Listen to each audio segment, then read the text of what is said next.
সাহেব কি বলে ওয়াজ করা তুই কইরা রাসূলুল্লাহরে আল্লাহ অদৃশ্যর জ্ঞান দান করছেন মাঝখান তো উঠিয়া কর সাহেব রাসূলুল্লাহ যে অদৃশ্যর জ্ঞান জানেন এগুলো প্রমাণ কি তে ওলি আল্লাহর ঠুকা মারলে তারা জজবাই বাড়ি যায়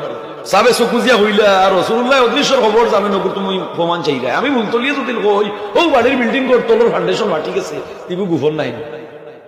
ওয়াজ করা মুলতলি যাবে ওয়াজ উঠিয়া হইলা রাসূলুল্লাহরে আল্লাহ আসমান জমিনের জ্ঞান দান করছেন এক ব্যক্তি মাঝখান তো উঠিয়া কর 86 87 আজমতপুর হৌজলাল হুরুর দক্ষিণে দক্ষিণ সময় উপজেলা 86 87 88 আমি ছোট ওই সময় সাহেব কি বলে ওয়াজ করা তুই কইরা রাসূলুল্লাহরে আল্লাহ অদৃশ্যর জ্ঞান দান করছেন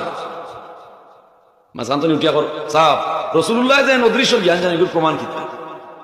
ওলি আল্লাহর ঠুকা মারলে তারা জজবাই বাড়ি যায় সাবে সুকুজিয়া হইলা আর রাসূলুল্লাহ অদৃশ্যর খবর জানেন ওগুলো তুমি প্রমাণ চাই যায় আমি মুলতলিয়ে যদি কই ও বাড়ির বিল্ডিং কর তোর ফাউন্ডেশন মাটি গেছে তিবু গুফর নাই কথাটা বুঝছেন কুরআনওয়ালার লোকে বেইনুর ঠুকা দেখে বলে দিত না এগুলো আল্লাহর অসংখ্য নিয়ামত সুবহানাল্লাহ উঠিয়া হইলা রাসূলুল্লাহ অদৃশ্যর খবর জানেন তুমি প্রমাণ চাই আমি মুলতলিয়ে যদি কই ও বাড়ির বিল্ডিং কর তোলে যে ফাউন্ডেশন মাটি গেছে এগুলো গুফর নাই আমি তো লিখান হইতাম বাড়িতে রাসূলুল্লাহ এটা হইতে পারত না